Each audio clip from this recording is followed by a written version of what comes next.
Hello everybody, welcome back to HardReset.Info channel. In today's video, I'll show you the first things to do after setup on your POCO M7.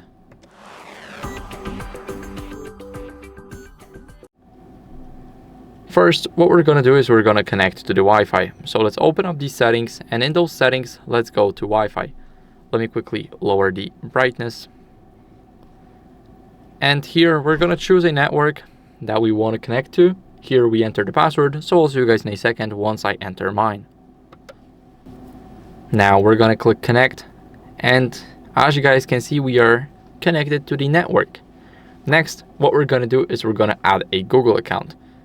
So let's go over to the Play Store, and here in the Play Store, we wanna sign in first.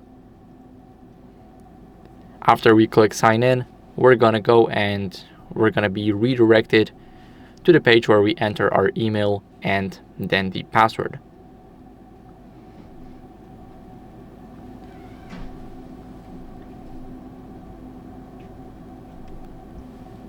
So here, let's enter the email. And if you got an email ending at gmail.com, then you can just type in the first letters before the @ and it will still go in. This is a little bit of a fun fact. After that, we're gonna enter our password. So I'll see you guys once I enter mine.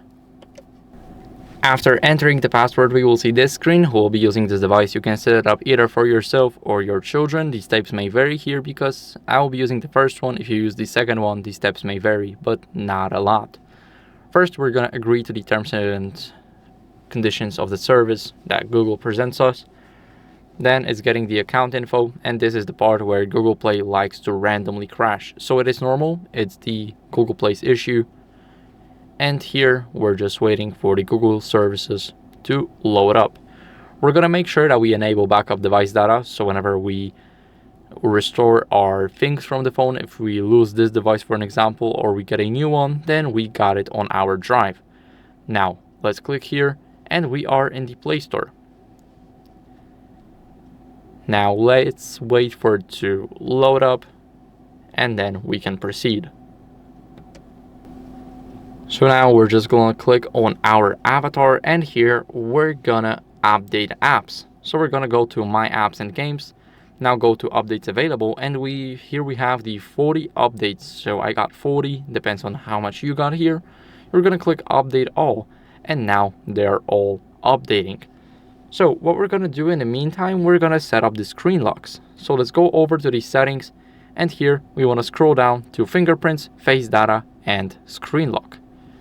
We're gonna start off with the simple screen lock. You guys can enter the pattern, PIN, or a password. I always use the PIN, but as you guys can see, you always get the notification that you need to remember, because whenever you forget your password, then you'll have to erase everything in order to use the phone.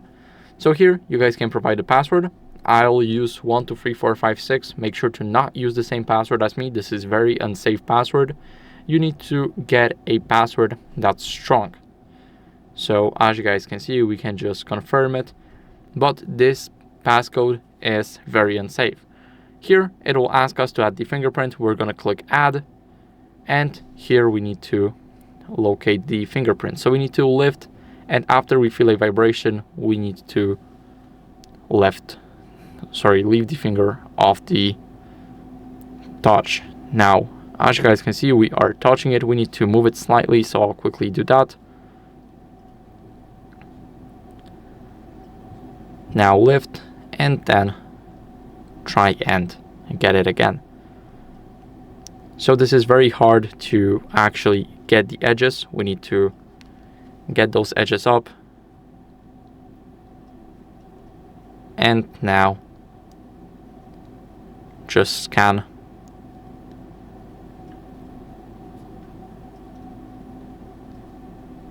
As you guys can see, we are done with it. And now we can click done here. Let's leave the fingerprint unlock and go to face unlock. Now here we're gonna set up our face. First we'll enter the PIN that we created. Let's click next and click start. This process takes 5 seconds, so I'll get back to you once I set this up. But basically all you guys have to do is position your face in the frame. So now the face has been added successfully, and we can use it to unlock our phone now. We can also use it to, as you guys can see, show notification details after verifying face data, or allow face unlock when screen lights up. Here we can also set up unlock with Bluetooth device, but it only works with the Xiaomi devices, and I don't have any, so this will be very hard to do. Now what we're gonna do next is we're gonna set up the Google Wallet. So we want to pay with our phone, of course. This is the new world 2026. We want to start paying with our phone. Here we can use the biometrics to verify the purchases. We're gonna put our finger right here, and now it's confirmed. Here we can go over to search and make sure that Google Wallet is installed. If not, then we will install it. Let's type in Google Pay and go to Google Wallet. Now it's not installed, so we're gonna install it. And as you guys can see, now it's pending, so I'll see you guys once it is done. Now it is finally installed. Let's click open, and it will automatically choose an account to use. So this is the account that we have added to the Play Store. As you guys can see, we are in the Google Wallet now, so we need to click View Wallet right here at the bottom. Now as you guys can see, it says that I do not have network connection, even though I do. So I'll get back to you in a second once I redo the Wi-Fi. Now we are in the wallet. We just click allow here for notifications, and we got everything here, from royalty programs to clubs to cashbacks, paybacks, and everything. So now what we want to do here is we're going to click on the plus icon. We're going to add a payment card, transit pass, loyalty card, gift card, or anything else like an event ticket, gym membership, or an insurance card. So here you guys can scan a QR code or a barcode, and you can also add it to the wallet. We're going to add a payment card because this is what we're going to do. We're going to pay, and we can either click on the card that we already had in the wallet previously, or we can click on the new credit or debit card. But remember, you need to remember all of your 16 card number, the expiration date, and the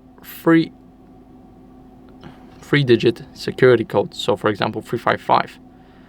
Now, this is the part that you can either enter the details manually or scan the card. I do not have a card physically with me, so I won't be able to add it. But here, all you do is just, let's say, enter the numbers of the card. Of course, it will be as an invalid card number, but here we're going to add the expiration date and the security code like this. Then we're going to click save and continue, and we will have our card right up top here in the wallet, where I have the option to set up my MasterCard. So here you will have it. Now you are able to pay with the Google Wallet. Next, what you guys want to do is take care of your battery. So go over to the settings, now go to battery, and here in the battery, go over and let's check out the current modes. We're gonna use balance for most of the time, battery saver to save our battery, and the ultra battery saver if we are really low on the percentage right here and we do not have a charger nearby for the next, let's say, 10 hours. So this is our ultra battery saver, this is our savior.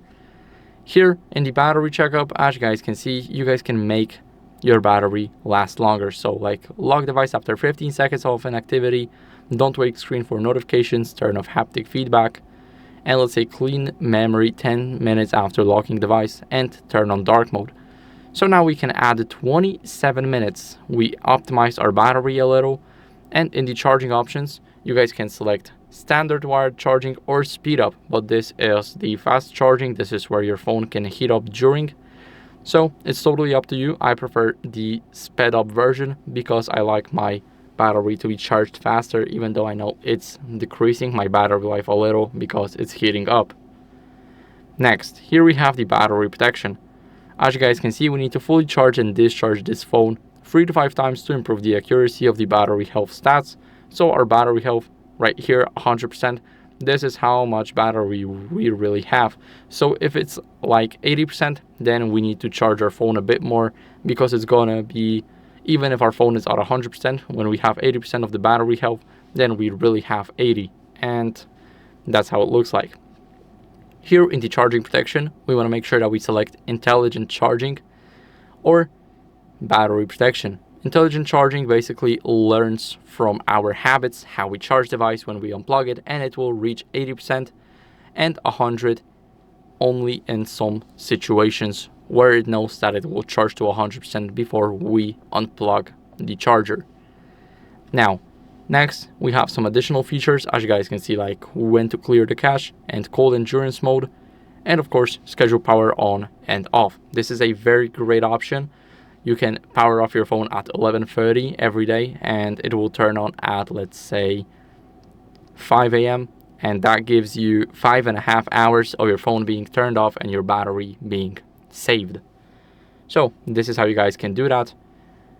And here you guys have the usage. So this is the usage ratio of how many battery we used. This is how much the Google Play Store took, wallet, the launchers, and as you guys can see, this is a little bit of a breakdown, like foreground, background, and here we can actually restrict the app, and now it's not working in the background. It will not be as high on the list as it should.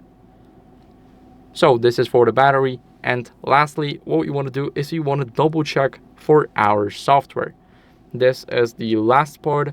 This is where we check for software updates to see if our new phone is on the latest version. So we click on the HyperOS in the About Phone section. Now here it's checking. I got no updates available, but if you do, then I recommend you guys doing them. It's very important to keep up with the latest version. So that's it for the video. I hope it was helpful. If it was, then leave a like, subscription, and a comment, and I'll see you in the next one. Bye.